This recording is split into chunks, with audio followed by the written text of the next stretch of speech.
Nous sommes à Epitech Experience, c'est un événement qui a lieu tous les ans, organisé par l'école d'informatique Epitech, qui permet aux étudiants de dernière année de présenter des projets qu'ils ont montés entre leur 3e et leur dernière année, leur 5e, devant un jury de professionnels. Il y a aujourd'hui plus d'une centaine de projets qui sont présentés par en tout plus de 700 élèves. Bonjour Karina, tu es étudiante à Epitech. Est-ce que tu peux nous présenter un peu ton école ? C'est une école en 5 ans.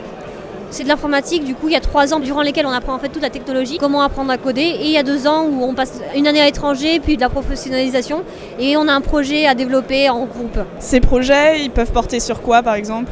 N'importe quoi qui est potentiellement économiquement viable. Du coup il y a des étudiants qui font du jeu vidéo, il y a d'autres qui font des outils pour entreprises, c'est sincèrement des choses très très différentes. Epitech, c'est une école d'informatique qui comporte moins de 5% de meufs dans ses effectifs. Pourtant, faire de l'informatique en une meuf, c'est possible. Et pour vous le prouver, on est allé à la rencontre de ces filles qui font partie de l'école. Je suis avec Aude. Aujourd'hui, tu es là pour présenter un projet. Est-ce que tu peux nous en parler ?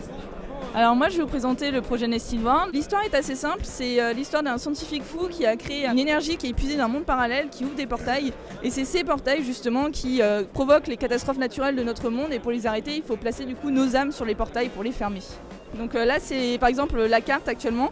Donc vous voyez les portails qui ont même différents types. Donc on voit des types eau, des types feu, avec des petites âmes qu'il a capturées récemment, le nombre d'âmes qu'il a capturées, des combats que je me suis fait agresser par actuellement des monstres sauvages pour la démo. Ça se joue un peu comme Pokémon Go. À l'époque, il y a de ça 2 ans et demi, le Pokémon Go n'existait pas. Et on voulait l'inventer, ni plus ni moins.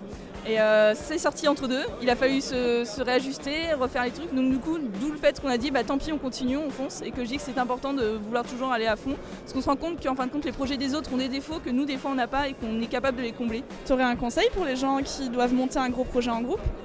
Faut surtout pas avoir peur de foncer, de réaliser son rêve. Franchement, il n'y a aucune raison que ça se passe mal. Si on y croit à fond et qu'on développe le projet à fond, c'est censé marcher. On est 8 en tout, moi inclus. Du coup, 7 collègues malheureusement masculins, mais on peut pas tout avoir. Il y a très peu de filles, alors je sais pas de quoi elles ont peur, l'informatique c'est pas compliqué. Si vous aimez pas les maths, je vous rassure, on peut ne pas aimer les maths et aimer l'informatique. Et contrairement à ce qu'on croit, les garçons sont très accueillants et venez nous voir, ce sera avec plaisir que moi je vous présenterai mon métier qui est vraiment passionnant.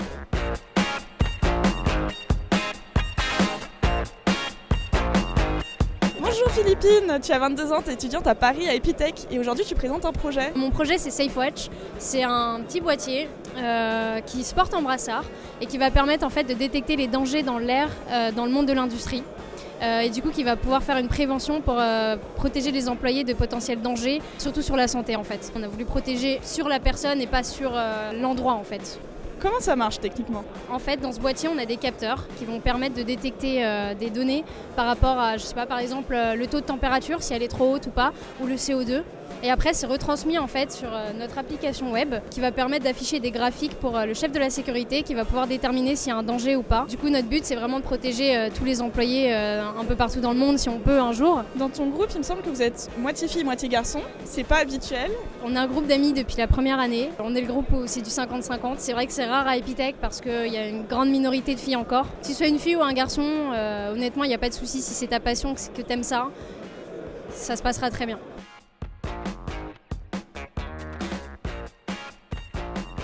On s'appelle Solem Solutions. On est un projet qui permet de faciliter la vie des administrateurs système dans une entreprise. Pour tous les gens qui ne savent pas ce que ça veut dire, administrateur système, qu'est-ce que c'est ? Alors en fait, c'est une personne dans une entreprise qui va gérer tout le parc informatique, c'est-à-dire tous les ordinateurs.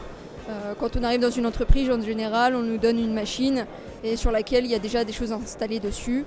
Et donc voilà, un administrateur système, ça installe tout ce qu'il faut pour pouvoir travailler comme il faut. Il me semble que tu es la seule femme de ton groupe. Comment ça se passe au jour le jour ? Comment ça se passe bien. J'ai pas spécialement de difficultés depuis mon entrée en fait à l'école parce que oui certes il n'y a pas beaucoup de filles dans le monde de l'informatique, mais pour moi ça n'a jamais été un souci et je me suis très bien intégrée, donc ça s'est bien passé. Donc dans le groupe également, c'est pas forcément un métier d'homme en fait, je considère qu'il n'y a pas spécialement de métier d'homme et de femme, c'est un métier d'avenir. On n'est pas obligé d'être passionné pour rentrer là-dedans. Moi quand je suis rentrée, j'avais pas spécialement la passion de l'informatique, mais c'est quelque chose qui m'intéressait. Et du coup j'y suis allée et puis ça se passe bien. Voilà. Ce qu'il faut c'est juste avoir l'envie et travailler. C'est pas une question d'homme ou femme, ça se passe bien. Et l'événement finit sur une touche positive puisque Philippine, que nous avons rencontrée de SafeWatch, a gagné le 3e prix du jury. Donc les filles, n'hésitez pas, si vous avez un peu envie de faire de l'informatique, renseignez-vous, faites des journées portes ouvertes, vous voyez c'est un monde super accueillant. Et puis après, il peut vous arriver que du bon finalement. Donc je vous dis à vos projets et à bientôt.